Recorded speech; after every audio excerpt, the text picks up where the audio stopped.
Greetings to everybody. Today we are going to discuss an overview of Rasayan Tantra, which is one of the 8 branches of Ayurveda. Rasayan Tantra, as defined by Acharya Sushruta, is Rasayan Tantram Nam Vaya Asthapnam Ayurveda Balkaram Roga Apaharan Samarthancha, which means it is a branch of Ayurveda which deals with delaying of aging, increasing life expectancy, promoting intellect, establishing strength and immunity, and alleviating various disorders. In today's world, when India is fighting with double whammy of increasing non-communicable diseases and old world problems like diarrhea, cholera, malaria, tuberculosis, I consider Rasayan Tantra as a solution for emerging challenges worldwide in the field of health. So we have to exactly see that what are the emerging health challenges in the world, particularly in India. As per report of the Global Burden of the Disease 2018, the top most health challenges in India are ischemic heart disease, COPD, stroke, diarrheal diseases, lower respiratory diseases, tuberculosis, neonatal disorders, asthma, diabetes, and some other chronic diseases. So, you can see that ischemic heart disease, COPD, stroke, diabetes are non-communicable diseases, while diarrheal disorders, lower respiratory diseases, tuberculosis, and neonatal disorders, these are the communicable diseases. So, dear friends, we have to fight two battles together. One is to fight with the communicable diseases, and other is non-communicable diseases.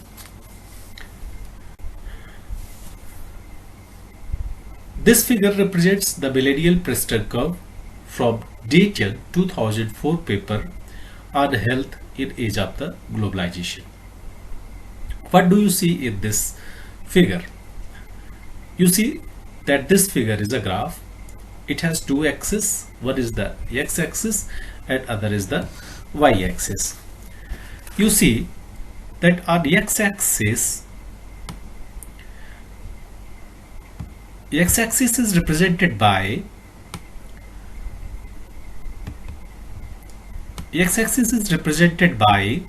GDP per capita, while y-axis is represented by life expectancy. Remember that there are three ashnas described in Ayurveda. One is the pranashna, means craving for the life, which is represented here as a life expectancy. Second is the dhanashna, which is represented by GDP per capita in this figure. The other one is the parlokashna, being a spiritual domain. Modern medical system doesn't owe much importance to the parlokashna. But in this figure, which we are calling, which is Preston curve from the Dayton's 2004 paper, there is an interesting display of association between GDP per capita and life expectancy. Coming to this graph, we see that if the health of the nations is measured by life expectancy plotted against GDP per capita, then up to certain point,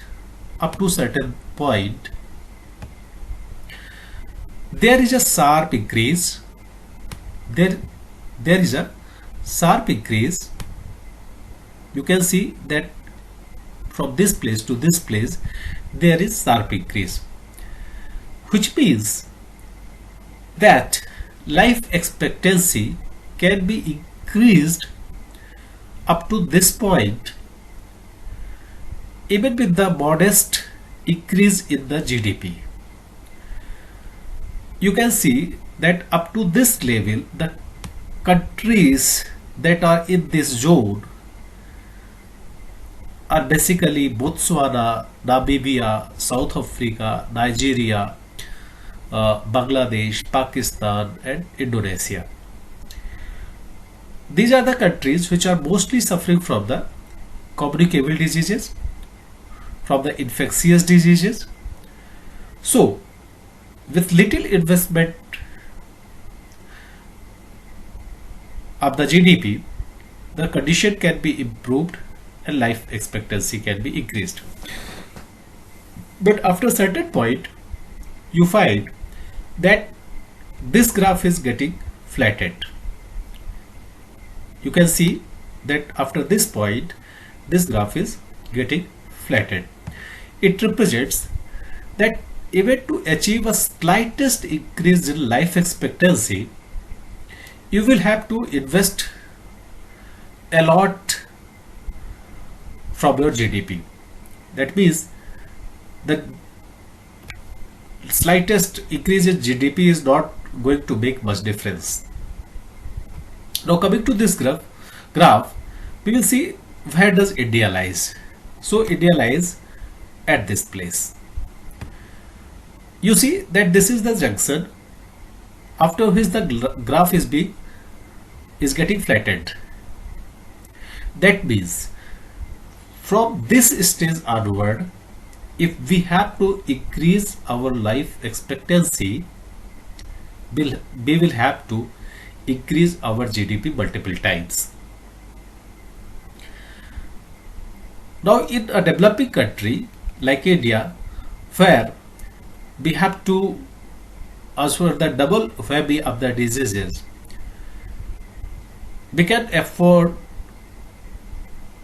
to invest too much in the health infrastructure.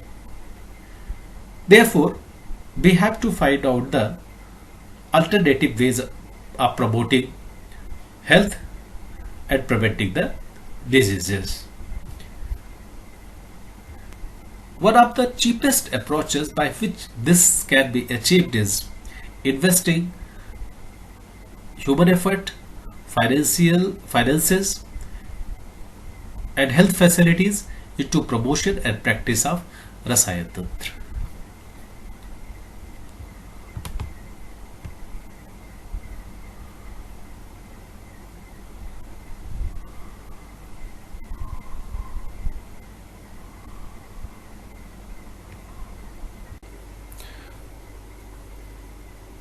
As per 2005 data, projected main causes of death worldwide for the all ages would be 58 billion deaths. Out of these 58 billion deaths, about 30% of the deaths will be caused due to the cardiovascular diseases, while another 30% of the diseases will be caused due to the communicable diseases, maternal and perinatal conditions, and nutritional deficiencies. The leading cause of the death after the cardiovascular diseases and communicable diseases will be cancer, which will lead to the 13% of the deaths, followed by 7% of the deaths due to chronic respiratory diseases, and 2% of the deaths due to diabetes. It is also an important fact that the death rates for all the chronic diseases rise with increasing age, but what is most important is that 40% of the chronic disease deaths occur prematurely under the age of the 70 years, which means most of the people worldwide are not able to achieve the targeted life span by the Ayurveda, which is known as the Prabhayu. Now, Let us look at the right side of this slide and compare the causes of the deaths in 2004 with the projected cause of the deaths in 2030. What do we see? We see that in comparison to the 2004, the deaths in 2030 will be caused by cardiovascular diseases, cancers and other non-communicable diseases in majority. While the deaths due to maternal, perinatal and nutritional disorders and other infectious diseases is bound to be decreased, but it is not going to be eliminated. Similarly, the problem of HIV/AIDS, tuberculosis and malaria is also not going to vanish and it will prevail in the world. So we are progressing towards a condition where we have to plan a health system which is able to fight with double whammy of communicable and non-communicable diseases together. And I think that Rasayan Tantra can be best answer for it. Let us see this report. What do we see in this report? Actually, this report represents the estimated annual deaths in India due to non-communicable diseases as well as communicable diseases. At the right below of this graph, you find that 28% of the deaths in India, here represented by blue color, are due to the communicable, maternal, perinatal and nutritional disorder. What do we find? If you compare with the world figure, the situation is not much different. Likewise, about 26% of the deaths in India are caused due to cardiovascular diseases. After this, about 13% of the diseases are caused due to respiratory diseases. 13% of deaths are caused due to respiratory diseases. 7% of deaths are caused due to cancer, and about only 2% of the deaths are caused due to the complications arising out of diabetes. So, when we focus on the complete picture of the non-communicable disease, we find that probability of dying during most productive years, that is 30 to 70 years, from one of the four main non-communicable diseases is estimated to be as high as 26%. That means about 1/4 of the population loses its life in the productive years. Losing life in a productive years means lessening the GDP of the country, leaving more orphaned families for the government and society to take care of. And another alarming figure is that 52% of the deaths in women due to NCDs takes place below the age of the 70, while the 62% of the male deaths due to male NCDs would occur before the age of the 70. If we compare this figure with that of the Sweden, we find that only 24% of the deaths occur in Sweden due to the NCDs, while only 29% of the deaths occur due to NCDs in UK and 45% of the deaths occur in Thailand due to the non-communicable diseases. That means as our economy will develop, we will have the attaining more life expectancy and lesser chances of the deaths. There is a sutra in Ayurveda which reads Roganam Adhisthana Bhuto Na Sarvam Ayurapnot. Means, what is the main cause because of which a person is not able to achieve his full life expectancy, which is defined as Paramayur Ayurveda?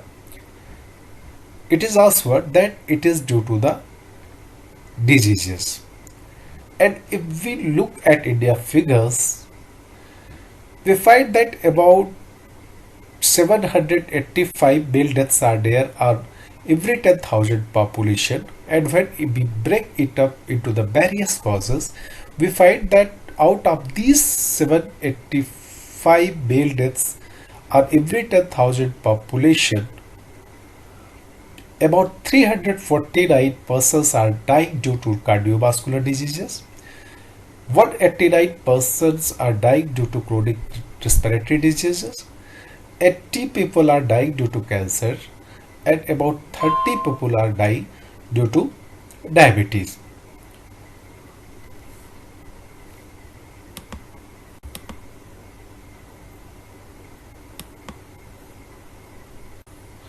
Let us see that what are causes of these non-communicable diseases. While modern medical science finds that unhealthy diet, raised cholesterol, raised blood glucose, alcohol consumption, tobacco use, stress, raised blood glucose, obesity, physical inactivity, tobacco use, stress are the dominating factor behind all the non-communicable diseases. Sutrian Ayurveda reads Sarve Sharir Dosha Bhavanti Grabya Ahara Amla Katuk Char Susk Baz Til Palal Pistan Bhojinam Virud Navashuk Sabi Dhan Viruddha Shatmya Rukcha Chara Abhishyandi Bhojinam Bishma Adhyashan Prayanam Diva Swapna Istri Madhya Nityanam विषम अतिमात्र व्यायाम संक्षोभित शरीराणाम भय शोक लोभ मोह आयास बहुलानाम.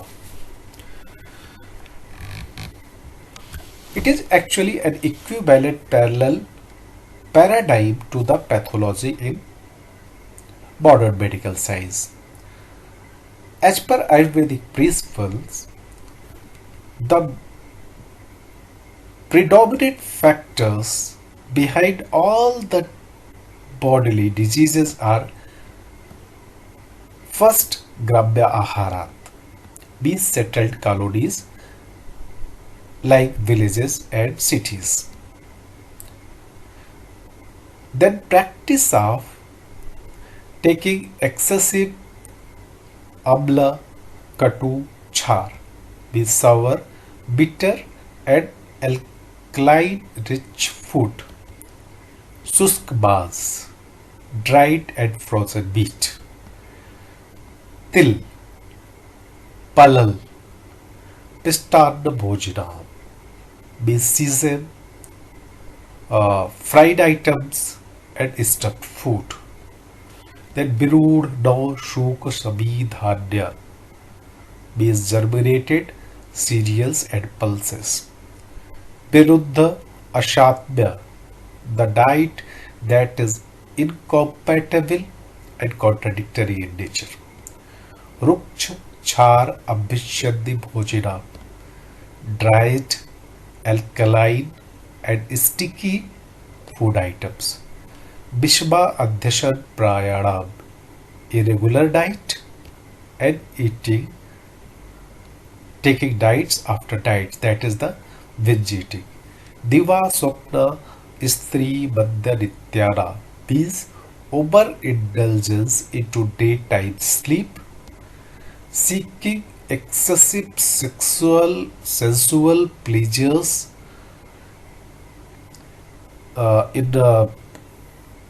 in females, excessive consumption of alcohol, Bishmati Matra Vyayam, irregular and excessive exercise, Sanchobhit Sariranam means all these factors actually disturb the body metabolism. Then above all of these, the factors that accelerates the process of pathogenesis is bhaya, shok, lobh, moh, ayash, bahulanam means fear, grief, ignorance, and excessive tiredness. Due to these factors, there is a lot of the physiological and anatomical changes in the body which are demonstrated at Sithili Bhavanti Mansani, Vimuchyate Sandhyaha, Vidahiyate Raktam, Vishyadate Chanalpamedaha, Nasandhite Asthisubaccha, Sukram Na Pravartate, Chayam Upaiti Ojaha. In previous slide, we tried to find out how Vat, Pitta and Kapha are aggravated due to the various lifestyle and dietary factors. And in this slide, we are discussing what are exact pathological changes that are taking place in the body. So, first change that takes place in the body due to the aggravation of the dosas, which is resulting from the various factors described in earlier slide, is Sithili Bhavanti Mansani. The first effect is seen on your muscles. They become inactive, they lose their strength and corpus. Then Vimuchyate Sandhya means there is dislocation of joints. Vidahyate Raktam, there is a lot of the accumulation of toxic substances in your blood. Vishyadati Chanalpameda, there is excessive accumulation of fat, adipose tissue, and cholesterol in your body that transcends various channels of the body. Na sandhiyate astisu baccha means there is loss of bone marrow inside your bones, as a result of which there is non-formation of Sukra Dhatu, and ultimately there is loss of the ojas, which is the factor responsible for Vyadhi Chamattu, means defense against various disorders. When this happens, what happens? The symptoms are manifested in form of the Glapyati, Sidati, Nidra, Tandra, Alasya Samannito, Nirutsaha, Asamarth Cheshtanam, Sarir Manasanam, Nasta Smita Buddhichayo. Means, when these factors happen, means sa evam bhuto. After the pathological changes described in previous slides, a person becomes nirutsaha. He loses all the vitality. Asamarth cheshtanam sharir manashanam. He finds himself in he finds himself inappropriate for the physical and mental activities. His intellect and intelligence is lost. He is dominated by excessive sleepiness and lassitude. When all these symptoms appear, in that condition, use of Rasayan is suggested. Acharya Charak reads, Roganam adhisthana bhuto nah sarvam ayur apnoti. Means, when all these factors are seen in the body of a person, it means that the person is going to attract a disease because of which he is bound to lose his life. Therefore, he suggests etan dosan vekshamadah sarvan. When you see all these factors, yathoktan hita ahita pascha ahar viharan rasayanan. In such a condition, rasayan therapy in form of the ahar at Bihar should be applied. Thank you for today.